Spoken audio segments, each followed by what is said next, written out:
बिस्मिल्लाहिर्रहमानिर्रहीम। स्टूडेंट्स, हम बात कर रहे थे मेजर्स ऑफ सेंट्रल टेंडेंसी पे। उसमें हमने अरिथमेटिक मीन डिस्कस करना शुरू किया था। उसका ज़्यादातर पोर्शन हम कर चुके। जो अरिथमेटिक मीन का हिस्सा रहता है हम उसकी तरफ आ रहे हैं। हम बात करेंगे कंबाइंड अरिथमेटिक मीन की। कंबाइंड अरिथमेटिक मीन से मुराद कि अगर हमारे पास डिफरेंट ग्रुप्स हों और हर ग्रुप का हमारे पास अरिथमेटिक मीन मौजूद हो और हम उनका सारी ऑब्जर्वेशंस का कलेक्टिवली एक मीन फाइंड करना चाहें तो उसको हम कंबाइंड अरिथमेटिक मीन का नाम देते हैं। तो कंबाइंड अरिथमेटिक मीन क्या हुआ कि हमारे पास एक से ज़्यादा डेटा सेट मौजूद हों, हमें पता हो कि हर डेटा सेट का मीन कितना है, हर एक में नंबर ऑफ ऑब्जर्वेशंस कितनी हैं, और हम चाहें कि हम कलेक्टिवली सारे डेटा को इकट्ठा करके एक डेटा बना के उसका मीन लेना चाहें। तो एक तो तरीका ये होगा कि सारी वैल्यूज़ को एक जगह कर लें। अगर हम शॉर्ट तरीका इस्तेमाल करना चाहें कंबाइंड अरिथमेटिक मीन लेने का तो हम उसकी बात करने जा रहे हैं। सवाल मैंने लिया, in a college there are 3 sections A, B and C. In section A there are 80 students with average height 65.75 inches. In section B there are 120 students with average height 66.25 inches. And in section C there are 100 students with average height of 66 inches. Find out combined average height of 300 students. ये तीनों sections के मिला के 300 students बनते हैं। इस तरह से ए सेक्शन में 80 हैं, बी सेक्शन में 120 हैं, सी सेक्शन में 100 हैं। आप इन तीनों को ऐड करें तो 300 स्टूडेंट्स बनते हैं। अब हमारे पास पहले सेक्शन के जो 80 स्टूडेंट्स हैं उनका डेटा मौजूद नहीं है। इसी तरह दूसरे सेक्शन के जो 120 स्टूडेंट्स हैं उनका भी डेटा नहीं है। तीसरे सेक्शन के 100 हैं उनका भी डेटा नहीं है। बल्कि हमें क्या पता है, हमें पता है कि ए सेक्शन के जो 80 स्टूडेंट्स हैं उनकी एवरेज हाइट हमारे पास मौजूद है। इसी तरह बी के जो स्टूडेंट्स हैं उनकी एवरेज हाइट मौजूद है। इसी तरह सी सेक्शन के जो 100 स्टूडेंट्स हैं उनकी एवरेज हाइट हमारे पास मौजूद है। तो हम कंबाइंड एवरेज हाइट लेना चाह रहे हैं। तो मैंने इसको लिखा कि N1 इज 80 है, N2 is 120, N3 is 100। N1 है number of observations in section first, N2 है number of observations in section 2 और N3 है number of observations in section 3। इनके साथ हमें मीन दिए हुए हैं। तो पहले सेक्शन का मीन हमें दिया गया है 65.75 इंचेस, दूसरे सेक्शन का मीन दिया गया है 66.25 इंचेस और तीसरे सेक्शन का मीन दिया गया है 66 इंचेस। हम फाइंड करना चाह रहे हैं एक्स बार, यानी तीनों सेक्शन का इकट्ठा मीन। तो उसके लिए हमारे पास जो फार्मूला है वो है N1 multiplied by x1 bar plus N2 multiplied by x2 bar plus N3 multiplied by x3 बार, और इसको वहाँ तक ले जाएंगे जितने टोटल ग्रुप्स होंगे। इस सवाल में चूंकि 3 ग्रुप्स हैं तो हमने इसको 3 पे रोक दिया।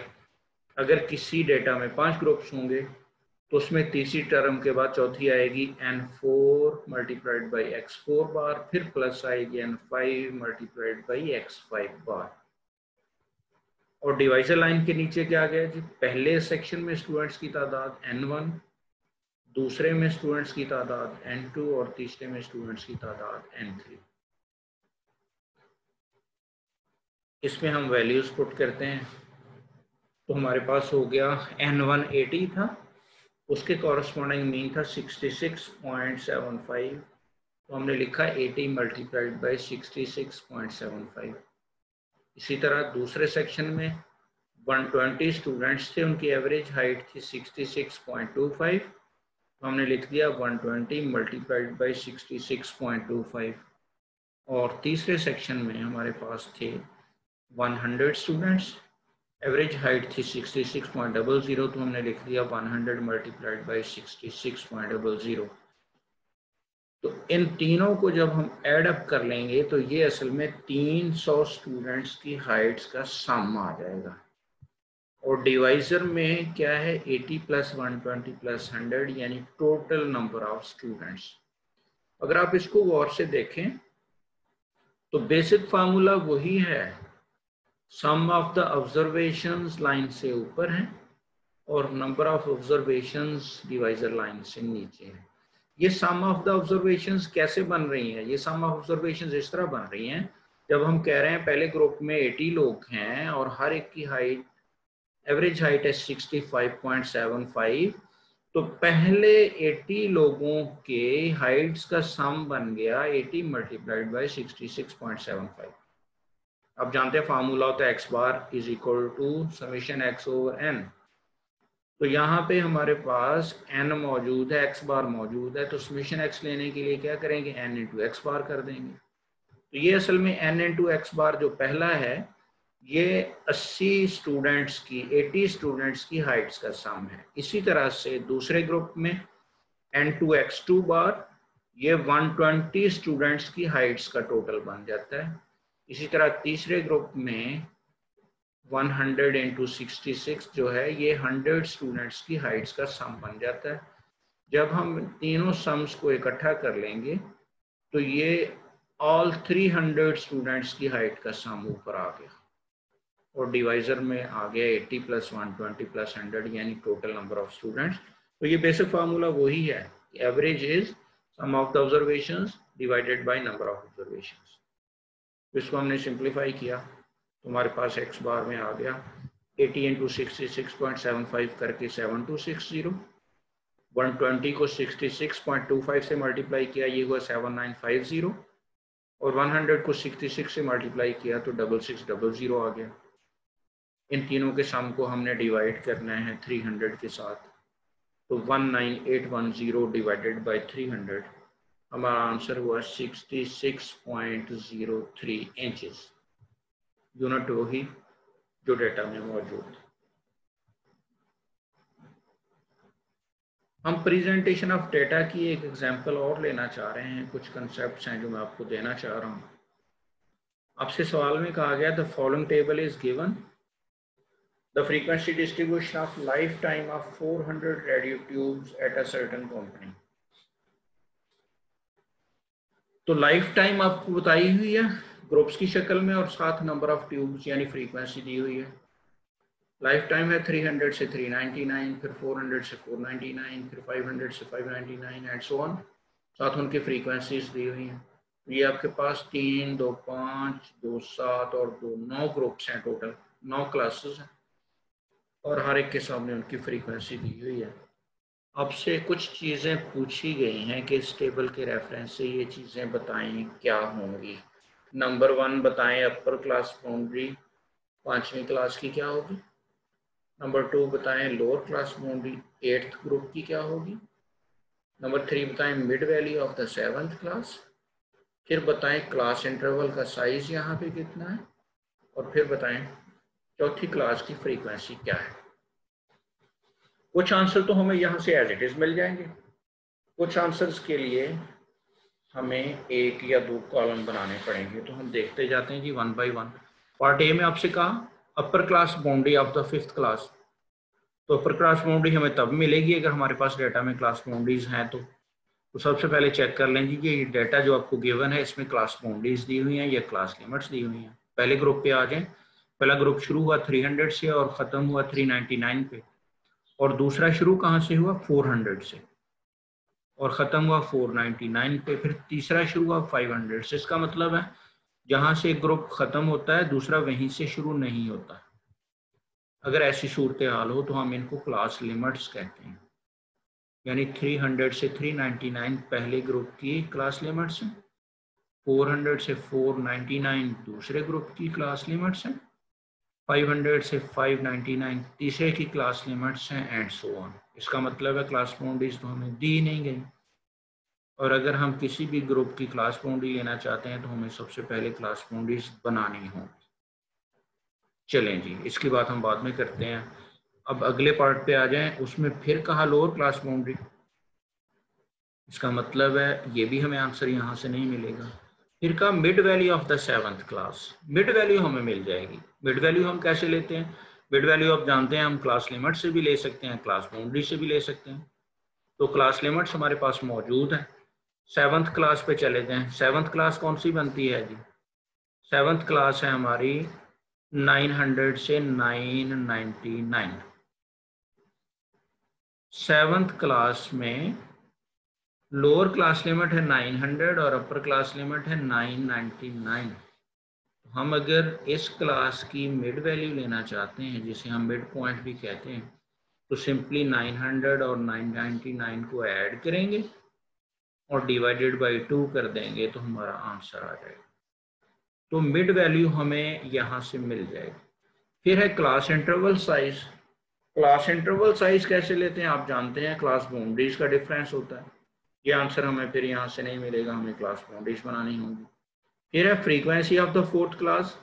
4th क्लास की फ्रीक्वेंसी क्या है? तो फ्रीक्वेंसीज तो दी हुई हैं। 4th क्लास है हमारी 600 से 699, तो उसकी फ्रीक्वेंसी हमारे पास 76 है।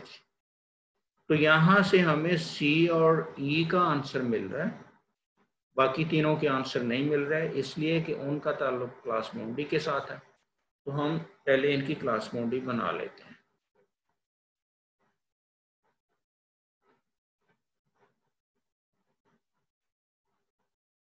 ये बनाई जी हमने इनकी क्लास बाउंड्रीज। किस तरह से बनाते हैं क्लास बाउंड्रीज? पहला ग्रुप था 300 से 399, दूसरा ग्रुप था 400 से 499। गैप कितने यूनिट का है? 1 यूनिट का गैप है। पहला ग्रुप खत्म हो रहा है 399 पे और दूसरा शुरू हो रहा है 400 पे, तो इसमें गैप हो गया 1 का। 400 माइनस 399 इज 1। हमने इसको दो ग्रुप्स में अकोमोडेट करना है, तो 1 को 2 पे डिवाइड कर दिया हमने। 1 डिवाइडेड बाई 2 किया तो कितना आ गया? 0.5। अब 0.5 हम लोअर लिमिट में से माइनस करेंगे और अपर लिमिट में ऐड करेंगे। लोअर लिमिट पहले ग्रुप किया 300, उसमें से 0.5 माइनस किया तो हमें वैल्यू मिल गई 299.5। और अपर क्लास लिमिट पहले ग्रुप किया 399, उसमें हमने 0.5 ऐड किया तो ये मिल गया 399.5। तो पहले ग्रुप की क्लास बाउंड्रीज बन गई 299.5 से 399.5। इसी तरह दूसरा ग्रुप की लोअर क्लास लिमिट है 400, इसमें से 0.5 माइनस किया तो हमें मिल गया 399.5। अपर क्लास लिमिट है 499, उसमें 0.5 ऐड किया तो ये मिल गया 499.5। तीसरे ग्रुप की लोअर लिमिट 500, इसमें से 0.5 माइनस किया तो हमें मिल गया 499.5। और इस ग्रुप की अपर लिमिट है 599, उसमें 0.5 ऐड किया तो मिल गया 599.5। Remember that we are adding 0.5 in upper class limit but subtracting 0.5 from lower class limit। Lower class limit में से माइनस करनी है जो वैल्यू, वही अपर क्लास लिमिट में ऐड करनी है। उसकी रीज़न ये है कि हमने इस गैप को ब्रिज करना है जो 400 और 399 का है। हमने इस गैप को ब्रिज करना है जो 500 और 499 का है। लिहाजा उसको ब्रिज करने के लिए हमें ग्रुप को बड़ा करना होगा, लोअर लिमिट को पीछे हटाना होगा, अपर लिमिट को आगे लेके जाना होगा। और उसके लिए हमने जो डिफरेंस लिया है उसका हाफ करके उसमें से 0.5 माइनस कर रहे हैं लोअर में से, लोअर क्लास लिमिट में से, और 0.5 ऐड कर रहे हैं हम अपर क्लास लिमिट में से। तो इस तरह से ये हमारे पास सारी की सारी क्लास बाउंड्रीज बन गई। अब आप नोट करें, हमारा टारगेट था इस गैप को ब्रेच करना, तो आपको देखें यहाँ पे कोई गैप नहीं नजर आ रहा। पहला ग्रुप शुरू हुआ 299.5 से, खत्म हो गया 399.5 पे। तो दूसरा ग्रुप 399.5 से ही शुरू हो गया है, यानी पहले ग्रुप की अपर क्लास बाउंड्री, दूसरे ग्रुप की lower class boundary same value. Similarly दूसरे ग्रुप की अपर क्लास बाउंड्री और तीसरे की लोअर क्लास बाउंड्री, ये भी सेम चीज है। अब हमें जो क्लास बाउंड्री से मुतल्लिका चीजें थी वो सारी की सारी मिल जाएंगी। पहले में क्या पूछा गया था आपसे?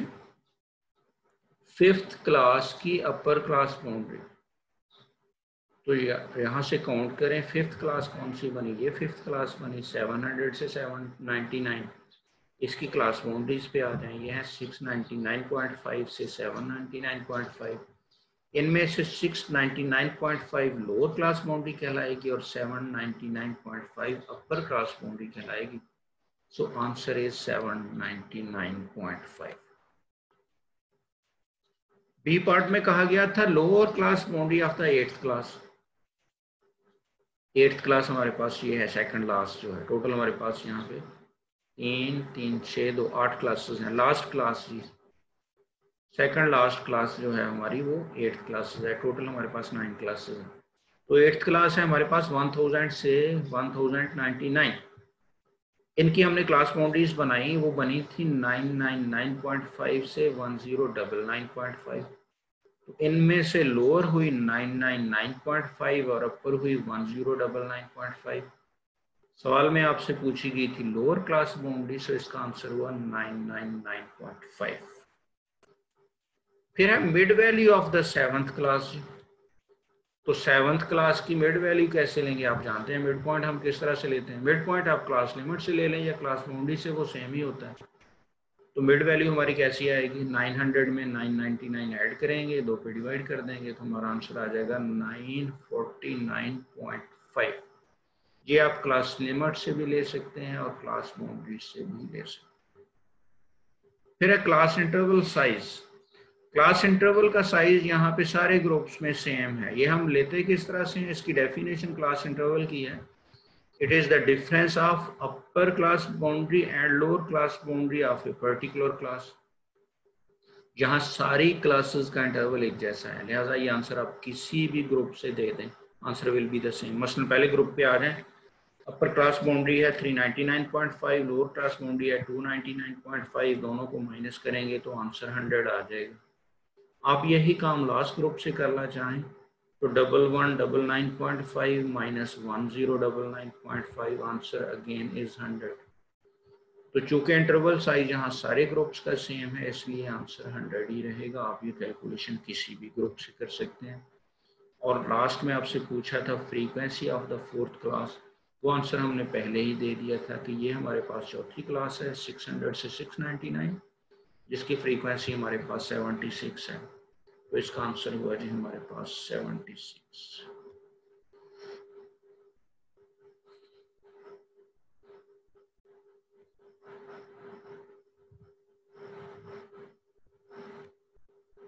कंबाइंड अरिथमेटिक मीन तो हम पहले कर चुके हैं।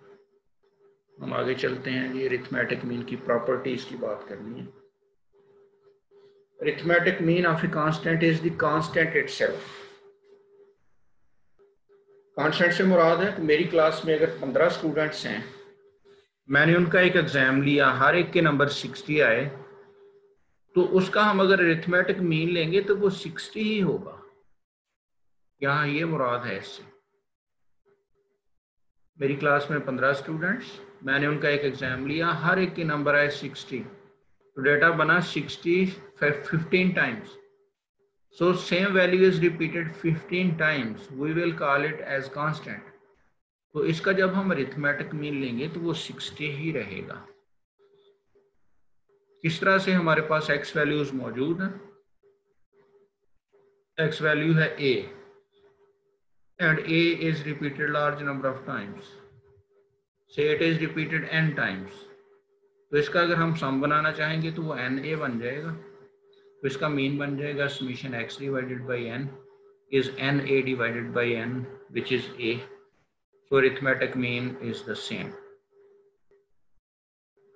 Sum of deviation from arithmetic mean is always 0. इससे मुराद ये है कि आपके पास x वैल्यूज मौजूद हैं। ये मैंने कुछ x वैल्यूज आपके सामने लिखी हैं, 24, 32, 15, 20 एंड 30।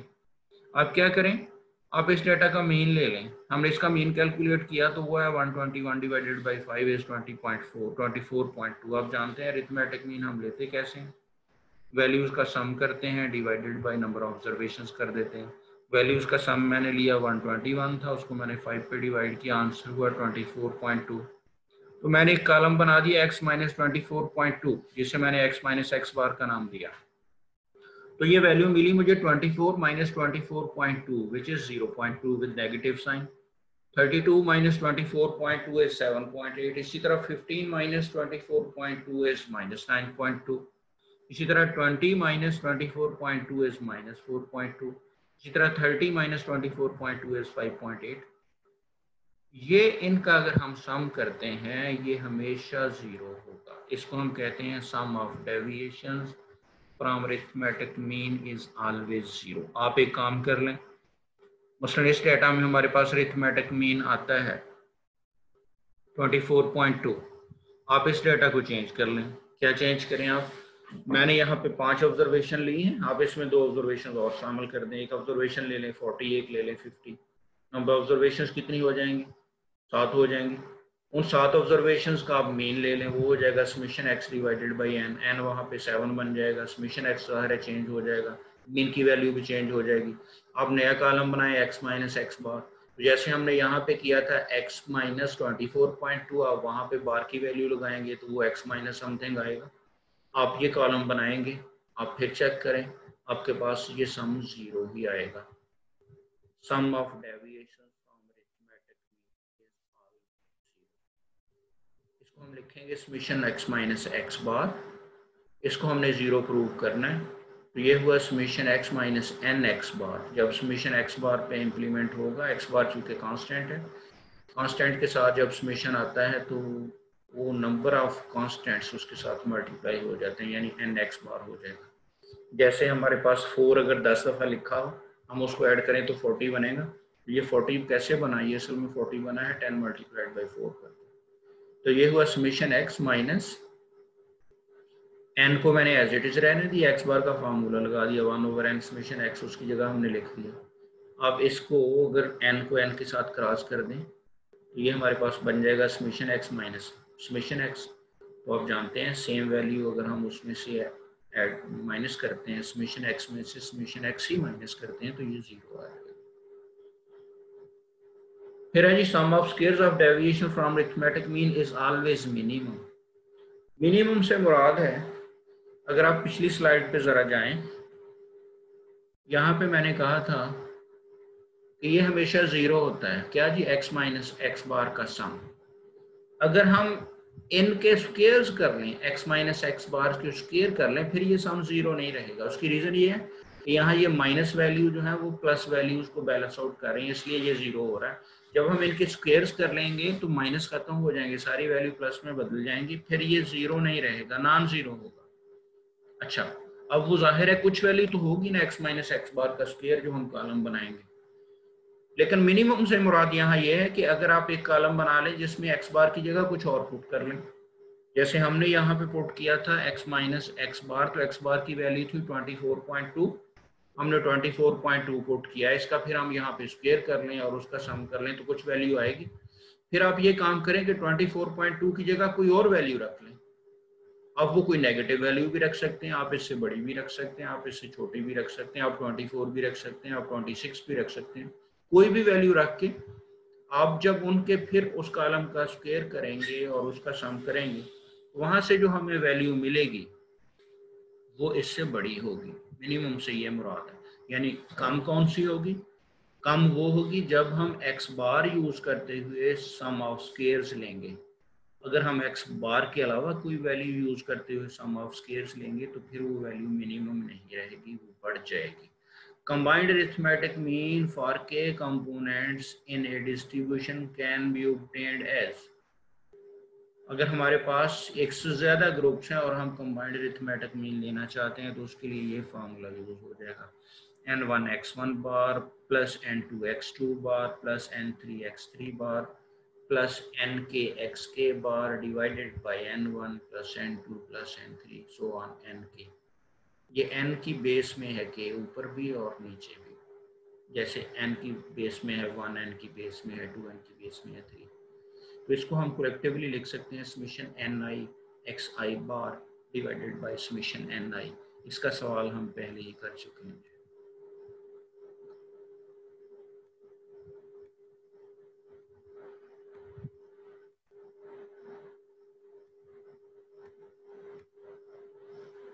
अच्छा, ये प्रूफ है फिर कि if m is the arithmetic mean and a is arbitrary origin, then show that summation x minus a square is summation xi minus m square plus n into m minus a square। हम left hand side को लेके चले summation x y minus a square. तो मैंने क्या किया, मैंने minus m और प्लस एम इसमें शामिल कर दिया। मैंने लिखा x i minus m plus m minus a और फिर इसका स्केयर। इनको दोनों को मैंने अलग-अलग किया और a plus b whole square वाला फार्मूला लगाते हुए मैंने इसको खोल दिया।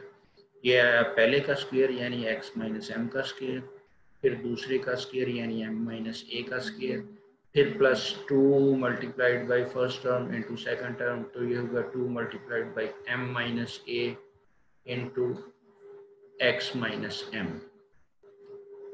फिर मैंने लिखा x माइनस एम का स्क्वायर प्लस ये m और a दोनों कांस्टेंट्स हैं, तो इस पे जब समेशन अप्लाई होगा तो ये n में बदल जाएगा। इसी तरह 2m माइनस ए एक्स माइनस एम में जो x माइनस एम का सम है ये हमेशा 0 होगा। उसकी रीज़न ये है कि हमने यहाँ पे m जो अरिथमेटिक मीन को कहा है। हम अभी डिस्कस करके आए हैं कि sum of deviation from arithmetic mean is always 0। तो summation i equal to 1 to n x minus m 0 होगा। अगर ये पार्ट 0 हो गया है तो इसकी वजह से ये पोर्शन आपका 0 हो जाएगा। 2 मल्टीप्लाइड बाई दिस थिंग वाला हमारे पास रह जाएगा x माइनस एम का square plus n into m minus a का स्क्वायर। और यही राइट साइड है जो हम प्रूव करना चाह रहे थे। Thank you very much.